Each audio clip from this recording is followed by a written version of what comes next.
10 TV Conclave AP Roadmap presented by Intinta Arogya Sanjeevani, Delta Svari Srihari Panchatulasi Drops.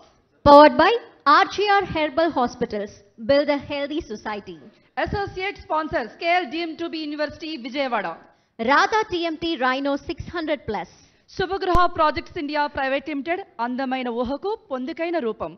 Excella Education Group, the leading overseas EdTech company in India.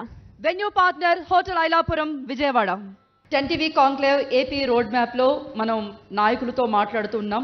పార్టీల ప్రణాళికలేంటి, ప్రజల అభిష్టాలేంటి, వాటిని నెరవేర్చేందుకు నాయకులు ఏ విధంగా శ్రమిస్తున్నారు ఇవన్నీ చూస్తున్నాం. So next ఇవాళ 10 TV Conclave AP Roadmap లో మరో guest Janasena general secretary Shri Shivashankar గారికి స్వాగతం పలుకుతున్నాం. నమస్తే సార్. శివశంకర్ గారు, మీకు ముందుగా 10 TV తరపున ప్రత్యేకంగా కృతజ్ఞతలు. 10 TV కాన్క్లేవ్కి హాజరైనందుకు. మీరు కూడా చాలా కీలక బాధ్యతల్లో ఉన్నారు. కొన్ని నియోజకవర్గాలకు సంబంధించి దగ్గరుండి మానిటరింగ్ చేస్తున్న పరిస్థితి ఉంది.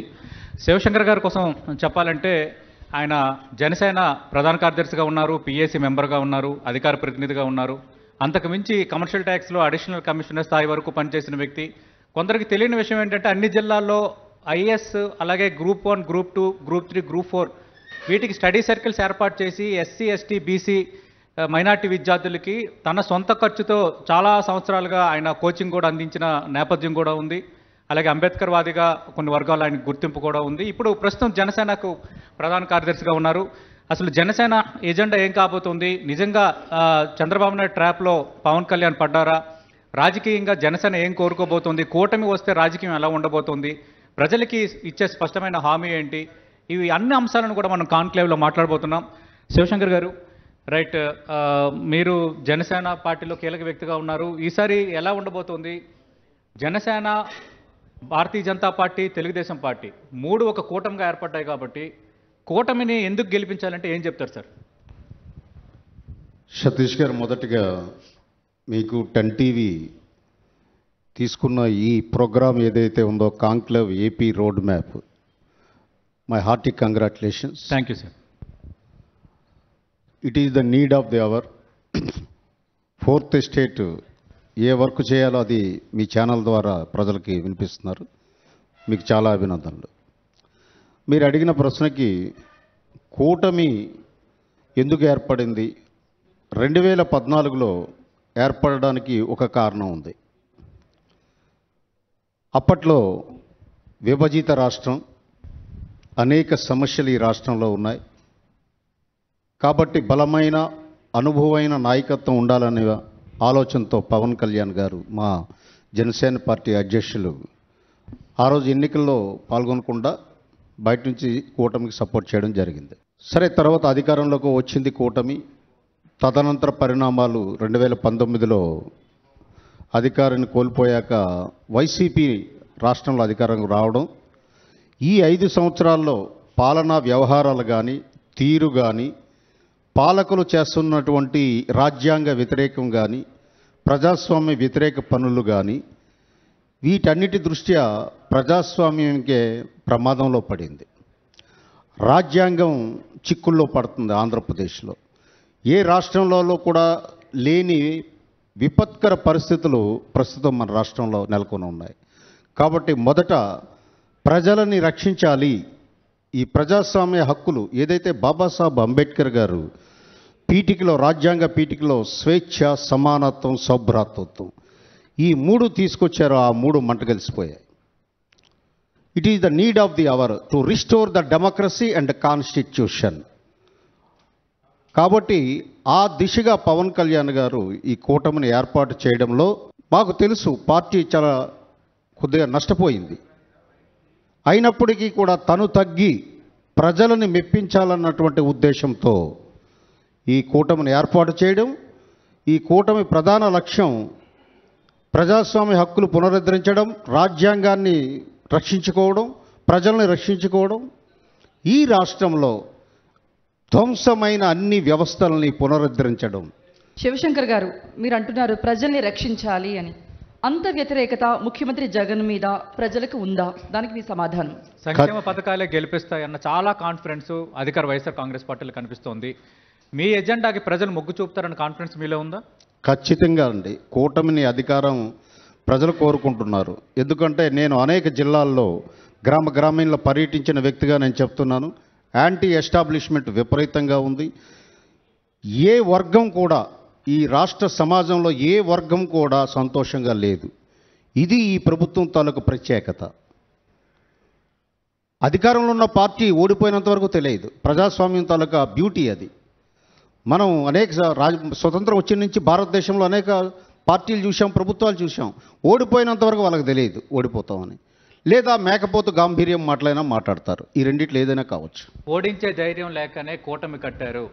బలవంతుడు ఒకవైపు, బలహీనులు ఒకవైపు. ఇది వైఎస్ఆర్ కాంగ్రెస్ పార్టీ చెప్తున్నమాట. వాస్తవం కాదా? అంటే డైలాగు అది పేలలేదండి. ఎందుకు అంటే డైలాగులు బాగున్నాయి. బలమైనడు బలహీనులని, పెత్తందారులు పేదవాళ్ళని, ఈ డైలాగులకి బాగానే ఉన్నాయి. కానీ అవి ప్రజలు యాక్సెప్ట్ చేయట్లేదు. ఎందుకు అంటే కూటమిలు అలయన్స్ అన్నది పార్లమెంటరీ ప్రజాస్వామ్య వ్యవస్థలో ఉన్నటువంటి ఒక ప్రక్రియ. అసలు ప్రజాస్వామ్యం మీద వీళ్ళకి అవగాహన ఉందా లేదా ఒక్కోసారి నాకు డౌట్ వస్తుంది. ఎంతసేపు పరవస్తు చెన్నై సూరి రాసినటువంటి మిత్రభేదం మిత్రలాభంలో ఆ జంతువుల పేర్లు తీసుకుంటుంటారు. ఆ సింహము, తోడేళ్ళు, నక్కలు, కుక్కలు ఇవి అవని చెప్పి ప్రజలని ఈ రకంగా రంజింప చేయడానికి కాదు. మీకు పవర్ ఇచ్చారు, అధికారం ఇచ్చారు, వాళ్ళని రంజింపజేసి ఓటు అడగండి. కానీ ఈ చెత్త మాటలు, పనికిమాలిన మాటలు ఈ ప్రభుత్వంలో ఉన్న టాప్ నుంచి బాటం వరకు. అందుకే నేను అనేక సందర్భాల్లో చెప్తుంటాను. ముఖ్యమంత్రి గారే మాట్లాడతారు ఆ మాటలు. ఆవు చేల్లో మేస్తే దూడ గట్టును మేస్తుందా? మేయదు. అది కూడా చేల్లోనే మేస్తుంది. అలాగా ముఖ్యమంత్రి గారు అలా మాట్లాడేసరికి వాళ్ళ మిగతా నాయకులు కూడా అదే ఒరవడి అలవాటు చేసుకున్నారు తప్ప కూటమి స్పష్టమైన మెజారిటీతో ఏర్పడబోతుంది. జూన్ 5 తరువాత కొత్త ప్రభుత్వం వస్తుంది. ఈ రాష్ట్ర ప్రజల ఆకాంక్షల మేరకు పరిపాలన సాగుతుంది. శివశంకర్ గారు, ఈ డైలాగ్ గురించి చెప్పండి. కూటమిలో జనసేన పాత్ర చాలా పరిమితం అని చెప్పి మీకు విమర్శలు వస్తూనే ఉన్నాయి. అది నిజమేనా? జనసేన పరిమితం అయిపోయిందా? జనసేనలో ఉన్న నాయకులు సంతృప్తిగా లేరా? అమ్మ, భారతదేశ రాజకీయాల్లో అన్ని రాష్ట్రాల్లో గమనిస్తున్నారు ఆంధ్రప్రదేశ్. ఈ కూటమి ఏర్పడడానికి పవన్ కళ్యాణ్ గారు కారణం. ఈ కూటమి ఏర్పాటు చేయడంలో పవన్ కళ్యాణ్ గారు కీలకమైన పాత్ర పోషించారు. కూటమి ప్రభుత్వంలో కూడా పవన్ కళ్యాణ్ గారిది సింహభాగం.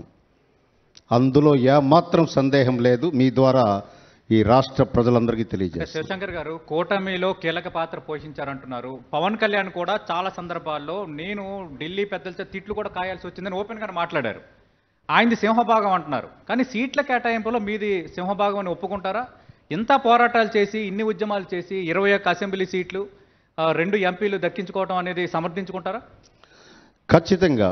అది సింహభాగం ఎలా అవుతుంది? సింహభాగం అంటే ఇక్కడ అర్థం ఏమిటి అంటే వ్యవస్థ ఏర్పాటులో కీలకమైన పాత్ర ఎవరు పోషించారు అన్నది నెంబర్ 1. నాయకుడికి ఒక వ్యూహం ఉంటుంది. సో ఆ వ్యూహాలన్నీ కూడా మేము బయటికి చెప్పలేనివి.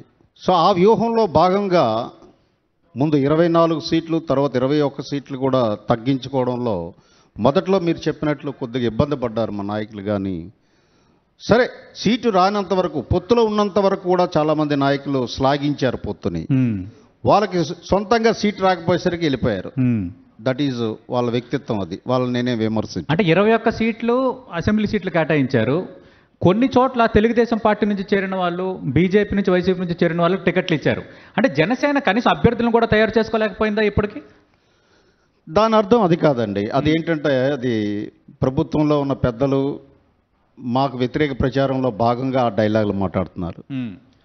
కానీ ఇప్పుడు ఎగ్జాంపుల్స్ ఉన్నాయి కదా. మండలి బుద్ధప్రసాద్ టీడీపీ నేత మీ పార్టీలో చేరిన తర్వాత జనసేన అభ్యర్థి అయ్యారు, కూటమి అభ్యర్థి అయ్యారు. అలాగే మనం చూస్తే భీమవరం కానీ చాలా సెంటర్స్లో వైసీపీ నుంచి వచ్చిన ఆర్ఎన్ శ్రీనివాసులు తిరుపతి అభ్యర్థి అయ్యారు. అంటే మనం వేరే కోణంలో తీసుకోవచ్చు కదా సతీష్ గారు. అనుభవం ఉన్న నాయకులు ఆ పార్టీల నుంచి జనసేనలోకి రావడం జరిగింది. ఆ యాంగిల్లో తీసుకునేటట్టయితే అంటే గ్లాసులో సగం నీళ్ళు ఉన్నాయన్నది నెగిటివ్ యాటిట్యూడ్, సగం నిండి ఉన్నాయన్నది, సగం ఖాళీ ఉందన్నది నెగిటివ్ యాటిట్యూడ్, సగం నిండిందంది పాజిటివ్ యాటిట్యూడ్. నాయకుడిని చంద్రబాబే పంపిస్తున్నారు జనసేనలోకి. టీడీపీ నాయకులనే పోటీకి జనసేనలోకి పంపిస్తున్నారు చంద్రబాబు నాయుడు. అది ఈ అధికార పక్షాల వాళ్ళు వాదనమ్మ, Okay. అందులో పసలేదు. ఎవరు వచ్చినా సరే జనసేన సిద్ధాంతాల భావజాలను కట్టుబడి ఈ పార్టీలో పనిచేయాలి. ఈ పార్టీ ఒక రాజకీయ సామాజిక ఉద్యమ పార్టీ. ఇది అన్లైక్ అదర్ పార్టీస్ దీనికి సోషల్ మూవ్మెంట్ యాడ్ అయ్యి ఉంది. అధికారమే పరమావధిగా రాలేదు, నో డౌట్.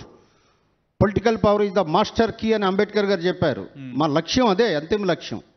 అంబేద్కర్ గారి భావజాలంతో నడుస్తున్నటువంటి ఈ పార్టీ.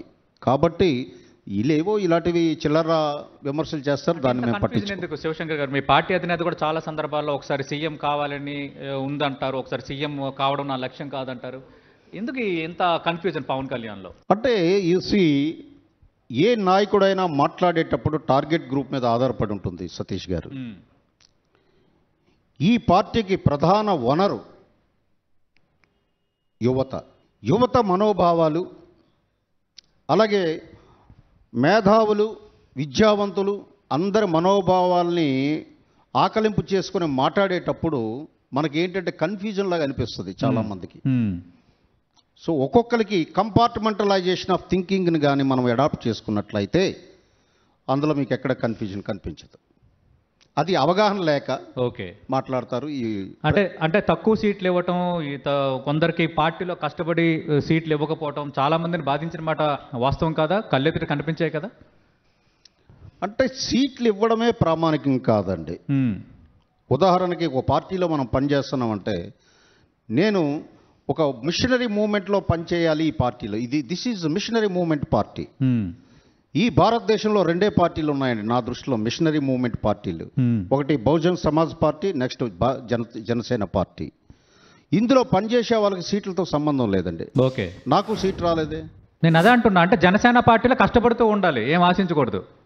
భావజాలం, సిద్ధాంతం, సామాజిక లక్ష్యం, సామాజిక స్పృహ, వాటి దిశగా మేము అడుగులు వేస్తాం తప్ప. ఓకే, అధికారం లేకుండా ఇవన్నీ ఎలా సాధ్యం అంటారు? వస్తాయమ్మా, అధికారం వస్తాయి. సో మీరు రోడ్ మ్యాప్ ఆఫ్ ఆంధ్రప్రదేశ్ అన్నారు. మా రోడ్ మ్యాప్ మాకుంది. ఓకే, అధికారం గమ్యాన్ని ఎప్పుడు చేరుకోవాలన్నది మా రోడ్ మ్యాప్ మాకుంది. రైట్. ఇక్కడ ఇంకో కీలకమైన అంశం ఏంటంటే, మీరు ఇందాక అన్నారు బీఎస్పీ మాది ఒకటి, మేము కష్టపడుతూనే ఉంటాము అని. ఇప్పుడు మిమ్మల్ని కేస్ స్టడీగా తీసుకుందాం. మీరు కమర్షియల్ ట్యాక్స్లో అడిషనల్ కమిషనర్ హోదాను కూడా వదులుకొని జనసేన పార్టీలో చేరారు.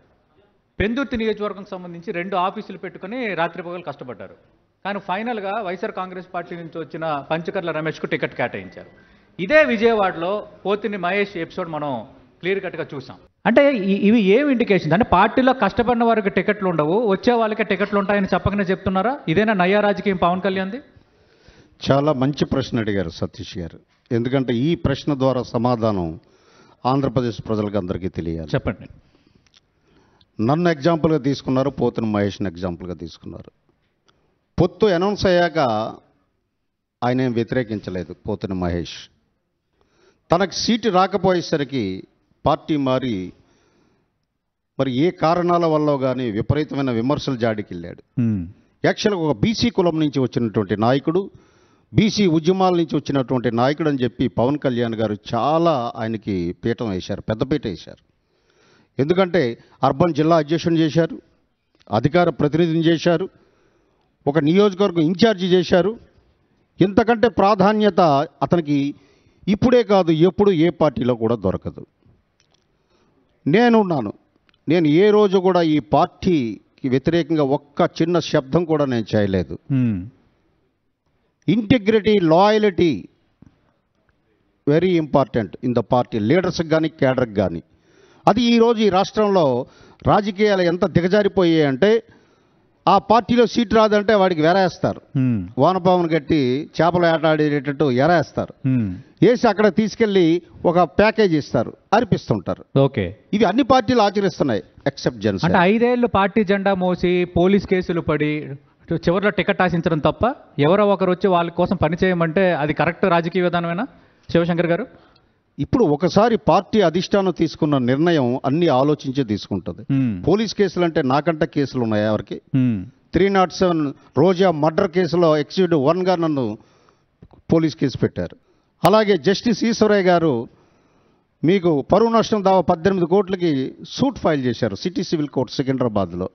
నా మీద మీ మీడియా వాళ్ళు ఏబిఎన్ రాధాకృష్ణ గారు, సాంబశివరావు గారు, మేము మా అందరిని కలిపి. మరి నాకంటే కేసులు ఎవరికి ఉన్నాయా? ఇవన్నీ బహానాలు, కారణాలు చెప్పుకోవడానికి. బట్ ఒకసారి పార్టీ ఏదైతే సిద్ధాంతానికి అనుగుణంగా ఒక నిర్ణయం తీసుకుంటే ఆ నిర్ణయానికి కట్టుబడాలి అన్న క్రమశిక్షణ ఉండవలసిన అవసరం నాయకుడి మీద ఉంది, కేడర్ మీద ఉంది. సరే, మీ అధినేత పవన్ పిఠాపురం నుండి గెలుస్తారా? గెలిస్తే ఎంత మెజార్టీతో గెలుస్తారు? మీ అంచనాలు ఏంటి? అమ్మ, గెలవడం తప్పకుండా గెలుస్తారు. అందులో అయితే ఏ శక్తి ఆపలేదు. ఎందుకంటే చాలా తక్కువ టమారా విద్యలు, మలయాళీ కపాలి మాంత్రిక విద్యలు అక్కడ వేస్తున్నారు. పవన్ కళ్యాణ్ పేరున్న వాళ్ళు 3 చేత నామినేషన్ వేయించింది ఈ ప్రభుత్వం. మాకు అన్నీ తెలుస్తున్నాయి. ఇంకా ఏ విద్యలు ప్రదర్శిస్తున్నారో తెలుస్తుంది. కానీ ఆయన విజయాన్ని ఆపే శక్తి అయితే ఎవరికి లేదు ఈ ఆంధ్ర రాష్ట్రంలో. ఎంత మెజారిటీ వస్తుంది అని నాకైతే తెలుసు. కౌంటింగ్ అయ్యాక మళ్ళీ మీకు సతీష్ చెప్పండి, మీకు తెలిసినప్పుడు బహిరంగంగా చెప్పండి. చెప్పకూడదు, డెమోక్రసీని మనం అపహాస్యం చేసినట్టు ఉంటుంది. రెండోది, గత ఎన్నికల్లో గాజువాక భీమవరం నుంచి పోటీ చేశారు, మళ్ళీ ఈసారి పిఠాపురంకి మారారు, ఎందుకు? అంటే అది వీక్నెస్ కాదండి, అది స్ట్రెంగ్త్. అది ఎలా అంటే ఈ రాష్ట్ర ముఖ్యమంత్రి జగన్మోహన్ రెడ్డి పులివెంట్ల తప్ప ఇంకెక్కడ పోటీ చేయలేడు ఆయన. No chance at all. Already proved. వాళ్ళ అమ్మగారు విశాఖపట్నం ఎంపీగా పోటీ చేసి ఓడిపోయారు. రాష్ట్రంలో ఏ కాన్స్టిట్యున్సీలోనైనా ఎక్సెప్ట్ రిజర్వ్డ్ కాన్స్టిట్యున్సీ పోటీ చేసే సత్తా, దమ్ము పవన్ కళ్యాణ్ గారికి ఉంది. అంటే వచ్చే ఎన్నికలు కూడా పవన్ కళ్యాణ్ నియోజకవర్గం మారుతారు అయితే అని అర్థం కాదు. ఇప్పుడు అది వీక్నెస్గా తీసుకుంటే వీక్నెస్గా కనపడుతుంది, స్ట్రెంగ్త్గా తీసుకుంటే స్ట్రెంగ్త్గా కనపడుతుంది. ఓకే, నేను చెప్తుంది ఏంటంటే it is the biggest strength of Pawan Kalyan garu. ఇక కూటమి రాజకీయం విషయంకి వద్దాం. Chandrababu Naidu use and throw రకం, పవన్ కళ్యాణ్కి ఆ విషయం అర్థం కావటం లేదు. ఇది ఒకవైపు కొన్ని అధికార వైఎస్ఆర్ కాంగ్రెస్ పార్టీతో కొందరు చేస్తున్న విమర్శ ఒకటి. 2, ఆయన సామాజిక వర్గానికి చెందిన కాపుల నుంచి కూడా వస్తున్న కామెంట్. దీంట్లో మీ స్పందన ఏంటి? ప్రాబ్లం ఎక్కడొస్తుందని అంటే సతీష్ గారు చాలా మంచి ప్రశ్న. దీని ద్వారా ప్రజలకి పవన్ కళ్యాణ్ గారిని సరిగా అర్థం చేసుకోకపోతే ఈ కామెంట్ వస్తుంది. ఓకే, ఎవరో చాలా గొప్ప మేధావి ఆయన ఇన్ని ఇచ్చేస్తారని అంటే అంతకంటే ఫోలిష్ థింగ్ ఇంకోటి లేదు. ఎందుకంటే మీకు తెలుసు, నేను గతంలో 13 సంవత్సరాల బహుజన్ సమాజ్ పార్టీ మాయావతి కాన్షీరామ్ గారితో తిరిగిన వ్యక్తిని. ఉద్యోగం చేస్తూ బ్యామ్సఫ్ కన్వీనర్గా చేశాను. ఈ విజయవాడలో బ్యామ్సఫ్ కన్వీనర్గా కృష్ణా, గుంటూరు జిల్లాలో అనేక వందలాది మీటింగ్లు పెట్టిన చరిత్ర ఉంది నాకు. నేనే పవన్ కళ్యాణ్ గారితో ఏకాంతంగా 2 సార్లు 1.5-2 గంటలు మాట్లాడాక ఆయన ఆలోచన విధానాన్ని నేను అర్థం చేసుకొని ఉద్యోగానికి రిజైన్ చేయడానికి సిద్ధపడ్డానంటే 5.5 సంవత్సరాల service. All my batchmates are commissioners now. Pawan Kalyan garu ఎంత దూరదృష్టి ఉంది, సమాజం ఎంత ఆలోచిస్తున్నారు, సామాజిక మార్పు ఇతని వల్లే సాధ్యమని నేను బలంగా నమ్మాను. అంటే పవన్ కళ్యాణ్ గారికి దూరదృష్టి ఉండడం తప్పు కాదు, సమాజంకి సంబంధించి ఏదో చేయాలనుకోవడం తప్పు కాదు, నేను దాన్ని తప్పపట్టట్లేదు. చంద్రబాబు నాయుడు రాజకీయాలు గతంలో చేసిన పరిణామాల నేపథ్యంలో కొందరు చేస్తున్న విమర్శలు ఇవి. అలాగే ఇప్పుడు మీ అభ్యర్థులకు సంబంధించి జనసేన బదులు తెలుగుదేశం పార్టీ అభ్యర్థులు జనసేన కండువా కప్పుకొని అభ్యర్థులు అవ్వటం కూడా చాలామంది ఉదహరిస్తున్నారు. అంటే మొదట్లో మీడియాలో కానీ అక్కడ ఇక్కడ వచ్చినటువంటి దీనివల్ల కొంత ఇబ్బంది పడ్డారు. కానీ ఈరోజు నాకు వస్తున్న రిపోర్ట్స్ ఏంటంటే ఈ నోట ఆ నోట అన్ని నియోజకవర్గాలలో పొత్తునే ఆశీర్వదించారు. మా జనసేన నాయకులు కానీ, ప్రజలు కానీ, మీరు ఇందాక ఏదో అన్నారు సామాజిక వర్గాలు కానీ, అందరూ కూడా ఈరోజు పొత్తుని పూర్తిగా ఆశీర్వదించారు. అధికారంలోకి తీసుకురావాలనే దృఢకాంక్ష వ్యక్తం. ఒక లాజికల్ క్వశ్చన్, పవన్ కళ్యాణ్ కూటమిగా ఏర్పడడానికి తానే ప్రధాన కారణం, కూటమి ఏర్పడడానికి చాలా సందర్భాల్లో ఆయన చెప్పారు. అంటే అంత బలంగా ఉన్నారా జగన్ను ఓడించడానికి? కూటమిగా ఏర్పడితే కానీ ఓడించలేనంత నమ్మకం మీకే ఉందా అసలు? జగన్ బలంగా లేడమ్మా, ఆయన వెనక అవినీతి, డబ్బు బలంగా ఉంది. అంటే కూటమిగా పోటీ చేస్తే కానీ జగన్ను ఓడించరు అనేటువంటి అక్కడ అది కాదు. ఎదుటి వ్యక్తి బలవంతుని ఒప్పుకున్నట్టే కదా. బలవంతుడు కాదు, ఇండివిజువల్లీ ఈజ్ నాట్ స్ట్రాంగ్. ఆయన అధికారాన్ని అడ్డం పెట్టుకొని ఏవైతే రిసోర్సెస్ ఈరోజు ఎవరైనా ఐఏఎస్ ఐపీఎస్లు న్యూట్రల్గా పనిచేస్తున్నారా?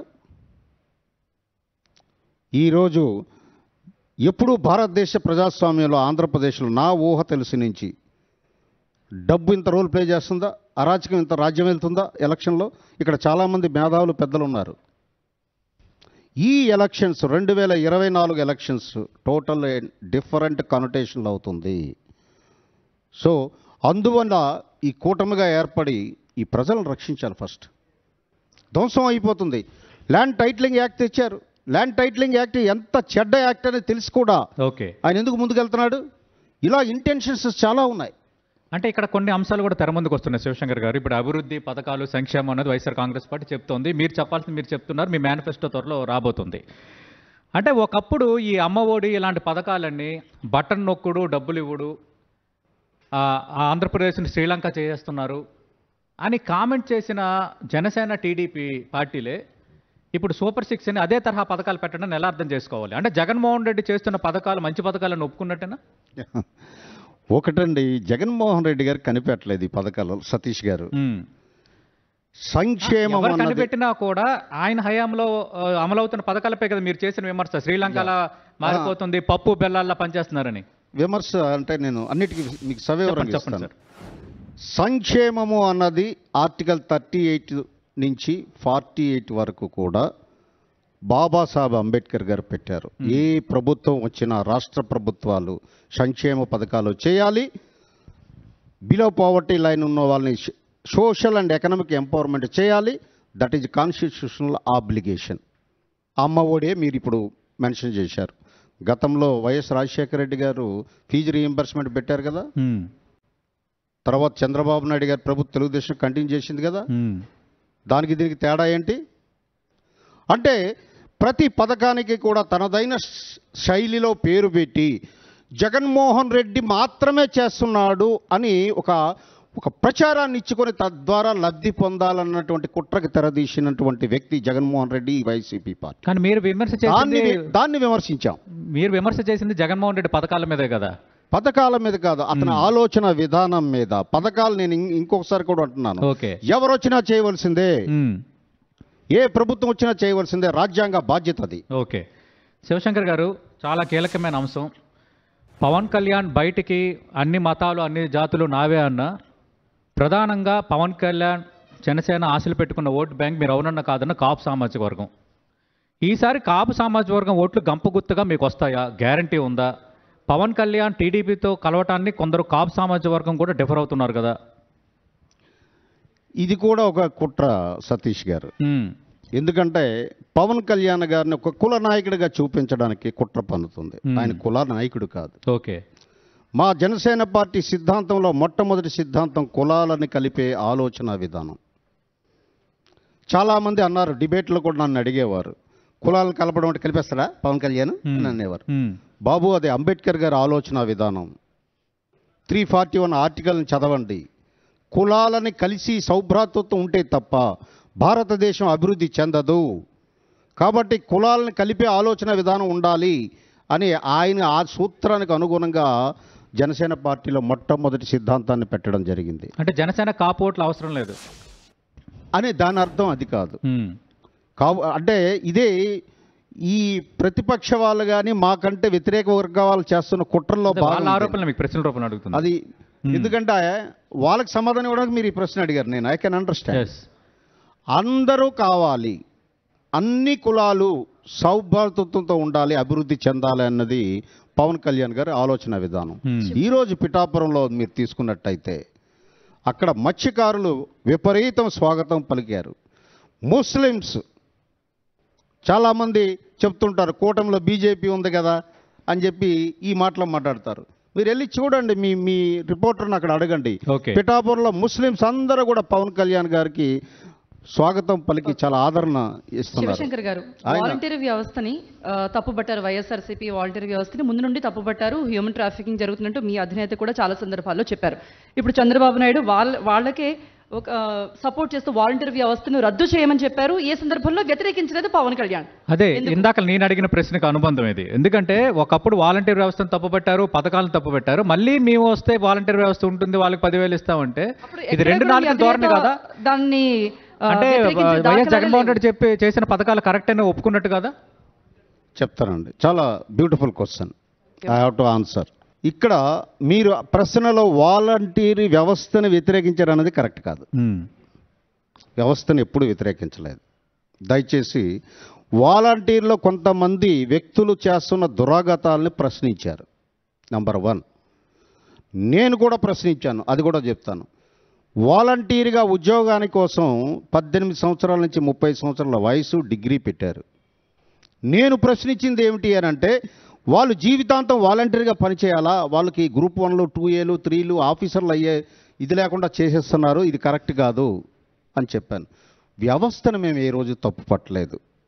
కేవలం తప్పుదోవ పట్టించడానికి మేము మాట్లాడింది ఒకటైతే వాళ్ళకి వినబడుతుంది, కానీ వాళ్ళు తిరుగు మాట్లాడడం ఈ రకంగా కుట్రపూర్తిగా మాట్లాడుతున్నారు తప్ప వాలంటీర్ వ్యవస్థని మరొక్కసారి చెప్తున్నాను మీ ద్వారా ఈ రాష్ట్ర ప్రజలకి, వాలంటీర్ వ్యవస్థను ఎప్పుడూ కూడా పవన్ కళ్యాణ్ గారు వ్యతిరేక. అంటే ఉమెన్ ట్రాఫికింగ్ అంటూ ఆరోపణలు చేయటం, ఇళ్ళకి ఆ మగవాళ్ళు లేనప్పుడు వెళ్ళి తలుపు కొడతారని అనటం, అవన్నీ వాళ్ళని డిగ్రేడ్ చేయడం కాదా? దానిపైన కొందరు వాలంటీర్లు ఫీల్ అయిన మాట వాస్తవం కాదా? ఎస్.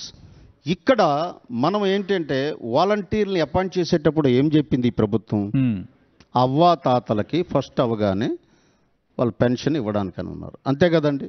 అన్ని ప్రభుత్వ పథకాలు లబ్ధి అందించడం, అంతే కదా, వాళ్ళ పని అదే కదా. మరి వ్యక్తిగతంగా వెళ్ళి డేటా అడగడానికి మీకు ఎవరిచ్చారు? డేటా ప్రైవసీ యాక్ట్ ఇక్కడ వస్తుంది, సుప్రీంకోర్టు జడ్జిమెంట్ ఇచ్చింది. వీటి దృష్ట్యా వాలంటీర్లు చేస్తున్న ఈ కార్యక్రమాన్ని డేటా మిస్యూజ్ అవుతుంది, అది మీరు చెక్ చేయాలి. డేటా తీసుకోకుండా పథకాలకు వాళ్ళని లబ్ధిదారులుగా ఎట్లా సెలెక్ట్ చేస్తారు? వాళ్ళ వివరాలు తీసుకోవాలి కదా. That is not duty of volunteer. Volunteer ఏమిటి అని అంటే, లబ్ధిదారుడు ఐడెంటిఫై చేశాక పలానా లబ్బిపేటలో పలానా ఊరు ఇంటిలో ఒక లబ్ధిదారుడు ఉన్నాడు అని అంటే డబ్బు ఇస్తే వాలంటీరు తీసుకెళ్లి అతనికి ఉదయాన్నే హ్యాండ్ అవుట్ చేయడం నడుస్తుందండి. విజయవాడ కోర్టులో వాలంటీర్లు పవన్ కళ్యాణ్ కేసు కూడా వేశారు. వాలంటీర్లు పవన్ కళ్యాణ్ పైన వేసిన కేసు ఇప్పటికీ విజయవాడ కోర్టులో నడుస్తుంది. కేసులు అవన్నీ రాజకీయ లబ్ధి కోసం వేసిన కేసులు అండి. ఇలాంటి కేసులు చాలా చూసాము. ఓకే, దానివల్ల ఉపయోగం ఏం లేదు.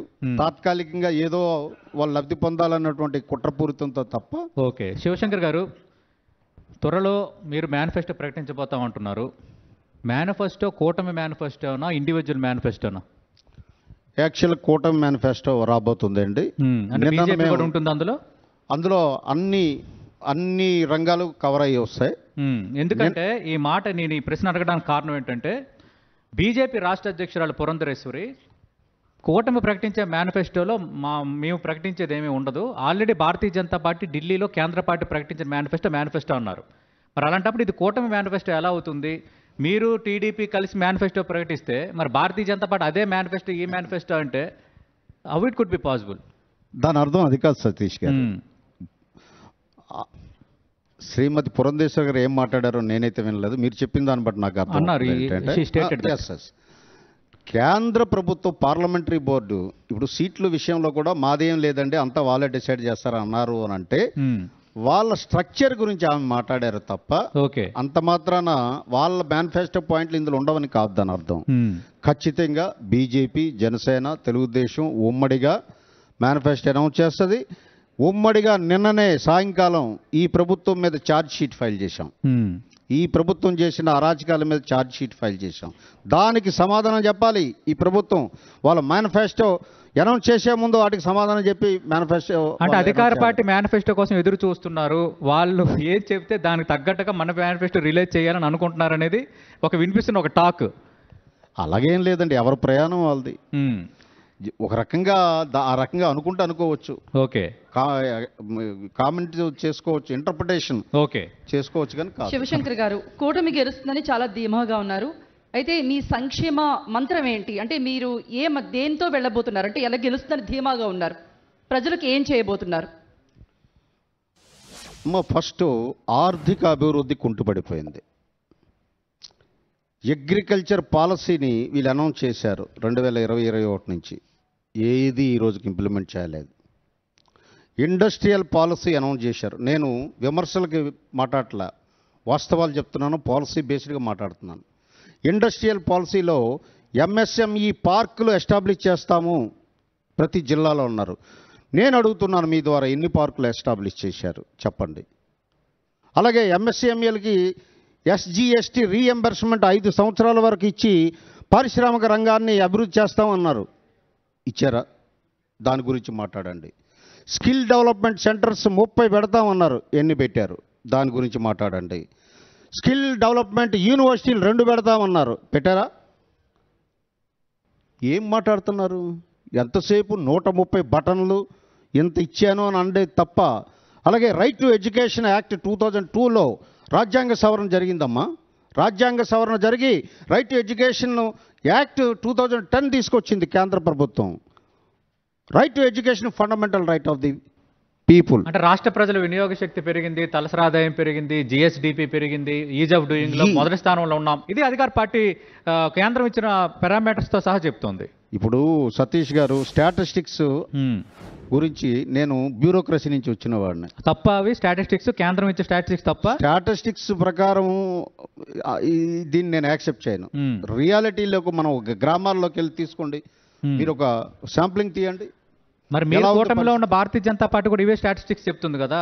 పార్టీ చెప్తున్నారు, ప్రభుత్వం వేరు, పార్టీ. మరి ఇక్కడ కూడా వైసీపీ ప్రభుత్వం చెప్తుంది, వైసీపీ పార్టీ చెప్తుంది. ఇప్పుడే వైసీపీ నాయకులు మాట్లాడడం నేను విన్నాను కదా. వాళ్ళు విన్నారు. వైసీపీ ప్రభుత్వం లెక్కలే కదా అవి. తలసరి ఆదాయంలో మేము ఉన్నాం, ఇగోండి ప్రూఫ్. జిఎస్డిపి ఇది ప్రూఫ్. మరి అప్పులు 13 లక్షలు అని చెప్పలేదా? 13 లక్షలు అప్పులు చేశారు. కేంద్రమే అంత అప్పులు లేవని చెప్పిందని కేంద్ర మంత్రి ప్రకటన వాళ్ళు ఉదహరిస్తున్నారు. ఎఫ్ఆర్బిఎం వైలేట్ చేశారని చెప్పలేదా? ఆస్తులు తనఖా పెట్టేశారని చెప్పలేదా? మరి మీ కూటమిలో ఉన్న భారతీయ జనతా పార్టీ కదా అక్కడ ప్రభుత్వంలో ఉంది. ఎందుకు ఎఫ్ఆర్బిఎం పరిమితిని వాళ్ళు క్రాస్ చేసినప్పుడు, ఆర్థిక పరంగా డివేట్ అవుతున్నప్పుడు ఎందుకు క్వశ్చన్ చేయట్లేదు? అంటే అప్పు ఎందుకు పుడుతూనే ఉంది? దట్ ఈజ్ ఇప్పుడు కరప్షన్, ఫ్రాడ్, లీగల్ ఫ్రాడ్ అని 3 ఉంటాయి. లీగల్గా ఏం చేసిందంటే ఈ ప్రభుత్వంలో ఎక్స్పర్ట్స్ ఉన్నారు. ఈ కార్పొరేషన్ ద్వారా, ఈ తనఖాలు పెట్టిన ద్వారా అప్పుల్ని ఆర్బీఐకి కానీ మీ ప్రభుత్వానికి కానీ రిపోర్ట్ చేయట్లేదు. రిపోర్ట్ చేయకపోవడం వల్ల ఎఫ్ఆర్బిఎం దగ్గరలో ఉన్నట్టు చూపిస్తున్నారు స్టాటిస్టిక్స్. ఓకే, దానివల్ల ఎత్తుగడలు ఇవి. అంటే మీలాంటి వ్యక్తికి తెలిసినంత లొసుగు కేంద్రంలో ఉన్న ఆర్థిక శాఖకు కానీ మీ కూటమిలో ఉన్న భారతీయ జనతా పార్టీ కేంద్రంలో ఉన్న పెద్దలు కానీ తెలీదా? అంటే తెలిసినప్పటికీ కూడా ఇప్పుడు ఎఫ్ఆర్బిఎం కింద ఉన్నదా లేదా అని చెప్పేసి చూస్తుంది తప్ప, మీరు కేంద్ర ప్రభుత్వం ప్రతి చిన్న విషయాల్లో రాష్ట్ర ప్రభుత్వాలకి ఫెడరలిజం అండి. భారతదేశం ఏంటంటే Bharat, that is union of states అని మనకు రాజ్యాంగం చెప్పింది. సో కర్రపెత్తనం ఏ కేంద్ర ప్రభుత్వం చేయలేదు. అలాగైతే పశ్చిమ బెంగాల్లో ఏం జరుగుతుంది? స్వేచ్ఛ ఇచ్చారు. తమిళనాడులో ఏమవుతుంది? ఫెడరలిజం. మన మన మన రాజ్యాంగ స్వరూపమే ఫెడరలిజం. ఆ స్వేచ్ఛని మిస్యూజ్ చేస్తుంది ఈ ప్రభుత్వం. దీన్ని రాజకీయంగా ఎదుర్కోవాలి తప్ప. అదే మేము చెప్తున్నాం ప్రజల్ని. ఇతను ఇలా చేస్తున్నాడు కాబట్టి మళ్ళీ అధికారంలోకి వస్తే ప్రజలందరూ సమిధులైపోతారు. జాగ్రత్తగా ఆలోచించండి. ఒకసారి తప్పు చేశారు, రెండోసారి తప్పు చేయొద్దని చెప్తున్నాం. అంటే భారతీయ జనతా పార్టీ సంబంధించి భారతీయ జనతా పార్టీతో పొత్తు పెట్టుకోవడం కరెక్ట్ కాదని టీడీపీలో, జనసేనలో ఒక వర్గం అనుకుంటుంది అంటున్నారు. వాస్తవం ఏంటి? అంటే స్వామి కంటే నష్టమే ఎక్కువ ఉంది అని. స్వామి సుఖ్బోధానంద ఒక మాట చెప్తాడు, లోగోం కి కామ్ హీ కుచ్ कहना है ఉన్కే పీచే మత్ పడో అప్నా కామ్ కర్తే జావో అనేవాడు. నువ్వు ఏమి చేసినా విమర్శిస్తుంటారు కొద్దిమంది జనాలు. అలాగా వైసీపీ కూడా అదే అంటుంది మిమ్మల్ని ఉద్దేశించి. అదే అంటారు, కానీ మా టార్గెట్ ఉంది, మాకుంది, మా ప్రయాణం మాకుంది, మా ప్లాన్ ఆఫ్ యాక్షన్ ఉంది, మా ఎగ్జిక్యూషన్ మాకుంది. ఓకే, అది మేము ఫుల్ఫిల్ అయ్యేటప్పుడు ఇదే 10 టీవీ సతీష్ గారు కానీ ఆమె కానీ ఆ రోజు అంటారు, ఎస్ కరెక్ట్, మంచి ప్లానింగ్తో. ఒక క్వశ్చన్, జనసేన గతంలో ఒక ఎమ్మెల్యేని గెలుచుకుంది. ఆ ఎమ్మెల్యే కూడా పార్టీని వీడి వెళ్ళిపోయారు. నెక్స్ట్ ఈ ఎలక్షన్స్ తర్వాత ఫలితాలు వచ్చిన తర్వాత జనసేనతో మీ అధినేతతో ఉండే మీరు కానీ మీ నాయకులు కానీ సుదీర్ఘ ప్రణాళికతో పోరాడతారా? జనసేన పార్టీలో ఉండి ప్రజల ఆకాంక్షల్ని, ఆశల్ని నెరవేర్చే ప్రయత్నం చేస్తారా? ఖచ్చితంగా అమ్మా, ఖచ్చితంగా. ఏ పార్టీకైనా సరే ఒడిదుడుకులు సహజం. నదీ ప్రవాహంలో కూడా నీరు కూడా ఒడిదుడుకులు, టర్నింగ్స్ ఉంటుంటాయి. So politics and this is nothing but process. Leadership is a process, not a chance. Jaganmohan Reddy గారు బై ఛాన్స్ వచ్చాడు ఆయన, but Janasena it is a process. ఆ ప్రాసెస్లో ఎన్ని ఒడిదుడుకులు వచ్చినా సరే వెళ్తాం. ప్రజలతో ప్రాసెస్ లాంగ్ అవుతున్నప్పుడు చాలా మంది పార్టీని వీడుతూ ఉంటారు కదా. Men may come and men may go, but I go on for ever. Right. Tennyson బ్రూక్లో అన్నాడు. రైట్. శివశంకర్ గారు, చాలా మంది పబ్లిక్ కూడా మాట్లాడడానికి సిద్ధంగా ఉన్నారు. పబ్లిక్ సెషన్లో ఇప్పుడు కొందరితో మాట్లాడే ప్రయత్నం చేద్దాం. బ్యాక్ సైడ్ ఉన్న పబ్లిక్లో జనసేన ప్రధాన కార్యదర్శి శివశంకర్ గారితో మాట్లాడాలనుకున్న మాట్లాడండి. శివశంకర్ గారు నమస్కారం. నమస్తే. నా పేరు ఎస్కే బాబు అండి, సీనియర్ జర్నలిస్ట్ని. భారత రాజ్యాంగాన్ని, ప్రజాస్వామ్యాన్ని పరిరక్షించేందుకు జనసేన పార్టీ కూటమిలో చేరిందంటున్నారు. ఆ కూటమిలో బీజేపీ ఉంది. కేంద్రంలో బీజేపీ పార్టీ అధికారంలో ఉంది, మోడీ నాయకత్వంలో. ప్రతిపక్షాలన్నీ ఘోషిస్తున్నాయి భారత రాజ్యాంగానికి, ప్రజాస్వామ్యానికి ఈ మోడీ వల్ల ముప్పు ఏర్పడింది అని. అటువంటి పార్టీ ఉన్నటువంటి కూటమిలో మీ పార్టీ చేరటంతో మీరు చెప్పిన మాట ఎంతవరకు సాధ్యం అవుతుందని మీరు అనుకుంటున్నారు? శివశంకర్ గారు సమాధానం చెప్పండి. ఖచ్చితంగా అండి, వ్యాలిడ్ క్వశ్చన్. జనరల్గా ఏంటంటే Bharatiya Janata Party, we strongly believe it is not an untouchable party in Indian politics. Number 1, ఏ పార్టీ అయినా డెమోక్రటిక్ ప్రాసెస్లోనే భారతదేశంలో పరిపాలన చేస్తాయి. ఆ పార్టీని అధికారంలోకి దించాలన్నా డెమోక్రటిక్ ప్రాసెస్లోనే దించాలి. ఎవరికైనా విమర్శలు సహజం, కానీ మేము వీ స్ట్రాంగ్లీ బిలీవ్, ఎందుకంటే స్ట్రాంగ్ సెంటర్ ఈజ్ రిక్వైర్డ్ అండి ఇండియన్ పాలిటిక్స్లో. బాబాసాహెబ్ అంబేద్కర్ గారు కూడా కాన్స్టిట్యూషన్లో స్ట్రాంగ్ సెంటర్ ఉండాలని ఆర్గ్యూ చేశారు ఆయన కాన్స్టిట్యూషనల్ డిబేట్స్లో. ఎందుకంటే డైవర్సిటీ ఉన్నటువంటి దేశం ఇది. స్ట్రాంగ్ సెంటర్ లేకపోయినట్లయితే అనేక ప్రమాదాలు వస్తాయని సాక్షాత్తు రాజ్యాంగ నిర్మాత బాబాసాహెబ్ అంబేద్కర్ గారి ఆలోచన విధానం. కాబట్టి ఈరోజు భారతీయ జనతా పార్టీ పరిపాలన విధానం మీద మాకు పూర్తి విశ్వాసం ఉంది, నమ్మకం ఉంది. అలాగే పవన్ కళ్యాణ్ గారికి కూడా మోడీ గారితో చాలా అత్యంత సన్నిహిత సంబంధాలు ఉన్నాయి. ఏ సీఎంకైనా 5 నిమిషాలు మాట్లాడతారు మోడీ గారు. బట్ వైజాగ్లో పవన్ కళ్యాణ్ గారికి 35 మినిట్స్, ఆయన ఏం సీఎం కాదు, ఒక ఎమ్మెల్యే కాదు, ఎంపీ కాదు. సో దీన్ని ఉపయోగించి ఆంధ్రప్రదేశ్ని అభివృద్ధి పదంలో తీసుకెళ్దామన్న ఆలోచన విధానమే పవన్ కళ్యాణ్ గారిది. మాకు నమ్మకం. అంటే శివశంకర్ గారు, పవన్ కళ్యాణ్కు ప్రధాని మోదీకి సత్సంబంధాలు ఉన్నాయంటున్నారు. ఉండడంలో తప్పు కాదు, అలాంటి వాతావరణాలు ఉండాలి కూడా. అయితే ఒకప్పుడు ఆంధ్రప్రదేశ్ విభజన హామీలకు సంబంధించి పాచిపోయిన లడ్డూలు ఇచ్చారని మీ పార్టీ అధినేతే బహిరంగంగా వేదికల మీద మాట్లాడారు. మరి ఇప్పుడు ఏ లడ్డూలు ఇచ్చారని భారతీయ జనతా పార్టీతో మీరు కూటమి కట్టారనేది మొదటి ప్రశ్న. రెండోది, ప్రత్యేక హోదా ఇప్పటికే మా ఎజెండా అంశమేనని ఇదే కాన్క్లేవ్ వేదికగా ఆ పార్టీ ప్రధాన కార్యదర్శి సజ్జల రామకృష్ణారెడ్డి ఒక ప్రకటన ఇప్పుడు చేశారు. మీరు కూడా చూశారు. మీరు కూడా ఈసారి కూటమి అధికారంలోకి వస్తే ప్రత్యేక హోదా మళ్ళీ మేము తెప్పిస్తాము, సాధిస్తామని చెప్పగలరా? విభజన హామీలు నెరవేరుస్తామని గట్టి హామీ ఇవ్వగలరా ఏపీ ప్రజలకి? సతీష్ గారు, గత 5 సంవత్సరాల నుంచి నేను మీ ద్వారా చాలామందిని ప్రశ్నిస్తున్నాను సూటిగా. విభజన హామీల గురించి ఏ రోజైనా ఈ ప్రభుత్వం, జగన్మోహన్ రెడ్డి అనేక సందర్భాల్లో ఢిల్లీ వెళ్ళారు, మాట్లాడారా? ప్రత్యేక హోదా నాకు ఇవ్వండి, ఎంపీలో మెడలు ఉంచి తీసుకొస్తానన్న జగన్మోహన్ రెడ్డి మోకాలు ఉంచేశాడు. దాని గురించి ఎవరూ మాట్లాడలేదు. స్టీల్ ప్లాంట్ ప్రైవేటైజేషన్ మీద పవన్ కళ్యాణ్ గారు అది అనౌన్స్ చేసిన వెంటనే ఢిల్లీ వెళ్ళారు. వెళ్ళి ఇది ఎట్టి పరిస్థితుల్లో దీన్ని ప్రైవేటైజ్ చేయడానికి వీల్లేదు, ఎమోషన్ ఉంది దీంట్లో అని చెప్పారు. అఖిలపక్షం వేయండి, అందరం కలిసి వెళ్ళి ప్రభుత్వాన్ని అడుగుదామంటే ఈ రోజుకి అఖిలపక్షం వేయలేదు ఈ ప్రభుత్వం. మీరు సంధించిన ప్రశ్నలనే వైఎస్ఆర్ కాంగ్రెస్ పార్టీ ప్రధాన కార్యదర్శి కూడా అడిగాం విభజన హామీలు అంశం సంబంధించి. ఇప్పుడు ఎన్నికలు జరుగుతున్నాయి, వాళ్ళు చెప్పాల్సింది వాళ్ళు చెప్తున్నారు, మీరేం చెప్పబోతున్నారు? మీరు ప్రస్తావించిన 3 అంశాలపైన చెప్పండి. విశాఖ స్టీల్ ప్లాంట్ ప్రైవేటీకరణను జనసేన, టీడీపీ, బీజేపీ కూటమి ఆపుతుందా?